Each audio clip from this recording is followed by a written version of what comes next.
ආයිබෝවන් හැමදාම සුබමසුබ දවසකට ප්‍රාර්ථනා කරනවා. ඉතින් මම තමයි එසේ නැතිපුන් නාලිකාව. මම එන්නේ ස්විට්සර්ලන්තේ ඉඳලා. ඉතින් හැමෝටම නිරෝගීමත් දවසක් ප්‍රාර්ථනා කරමින් අලුත් මුණුවරකින් හැමදාම වගේ ඔයාලා කාලෙට වඩවදිනවා. ඉතින් එහෙමනම් අපි බලමු අද මොනවද අලුතෙන් හදන වීඩියෝ එක කියලා. ඉතින් එහෙනම් හැමෝටම නිරෝගී. අද මම ඔයාලට කියලා දෙන්න යන්නේ කඩල කරියක් අමුතුම රසකට අමුතුම විදියට හදන විදිය. ඔයාලා හදන විදිය නෙමෙයි මම වෙනස්ම විදියකට තමයි මේ කඩල කරිය හදන්නේ. ඉතින් මෙතන මේ කඩල ටික තම්බලා තියෙන්නේ.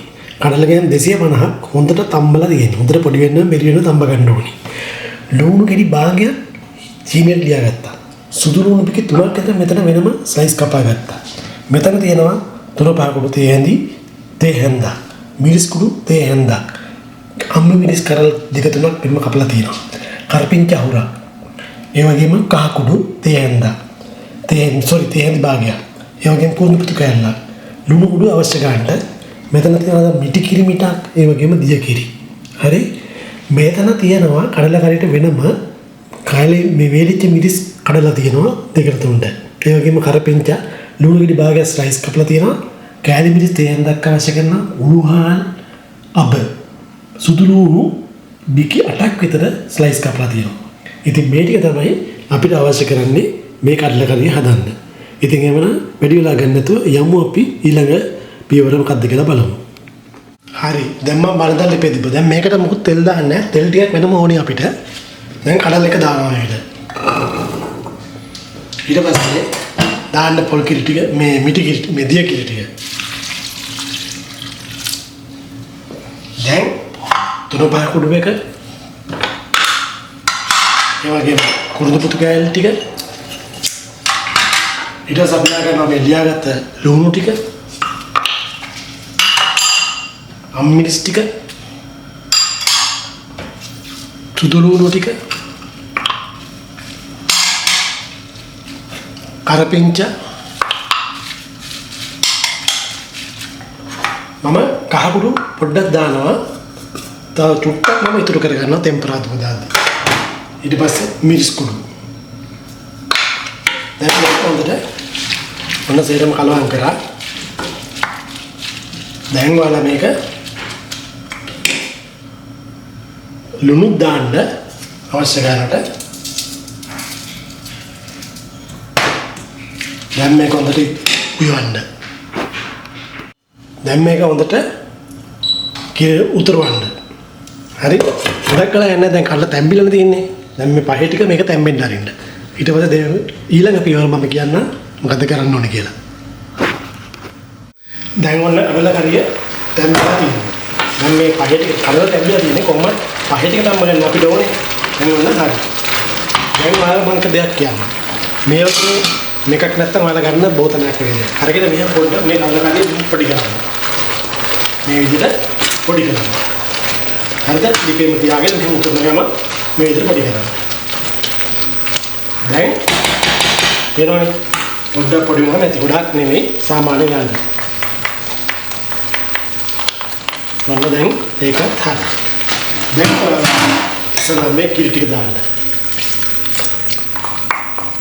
දැන් ඔන්න කිරි ටික හරි. ඔක්කොම හරි. දැන් මේක තම චුට්ටක් පොඩි වෙලා උතුරවන්න.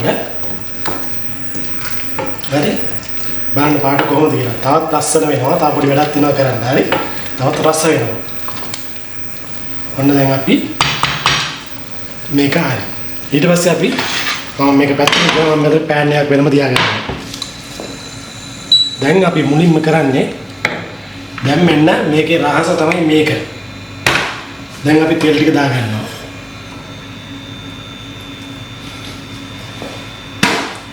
මම ඉස්සෙල්ලාම මොනවද දාන්නේ? මේ මිරිස් කඩල ටික දානවා. ඒකම සුදු ලුණු ටිකත් එකතු කරගන්න. හරි? මෙරිටියක් හොඳ ෆ්‍රයි කරන්න. මේක හොඳට ෆ්‍රයි කරගන්න. ඉතින්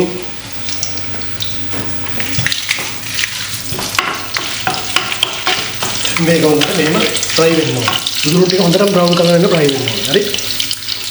දැන් මම එකතු කරගන්නවා ලුණු ටික. ඒ වගේම කරපිංච ටික. අම්මිරිස් ටික ඔක්කොම ටික එකතු කරගන්න.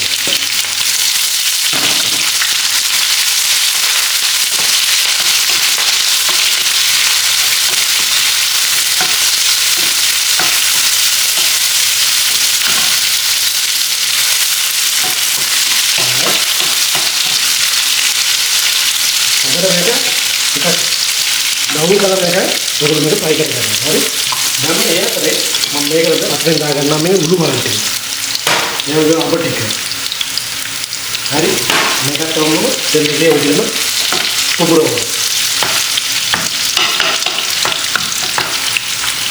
දැන් අපි මේක එකතු කර ගන්නවා මේ කාකුළු ටික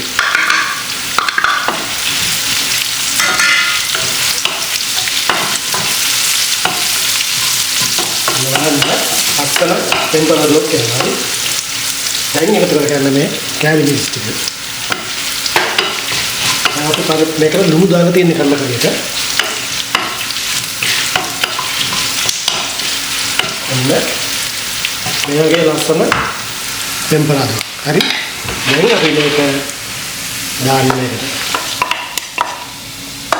ඔන්න කඩල කය හදන ක්‍රමය. ඉතින් හදලා බලන්න රස කියන්න හරිම රසයි මේ විදිහට දුවම හරිම සුවඳයි බත් පාන් රොටි ඕනම දෙයකට මේ කඩලා කරි ඔට්ටුයි. ඉතින් එහෙනම් හැමෝටම සුබ දවසක් නිරෝගීමත් වෙන්න ප්‍රාර්ථනා කරනවා. ගිහිල්ලා එන්න අලුත් එකකින් හම්බෙමු. හැමදාමත් වගේ ඔයාලා ගාලින්දර ගොඩව දෙනවා නිරන්තරයෙන්ම අලුත් දෙයක් කරගෙන. ඉතින් හැමෝටම තෙරුවන් සරණයි.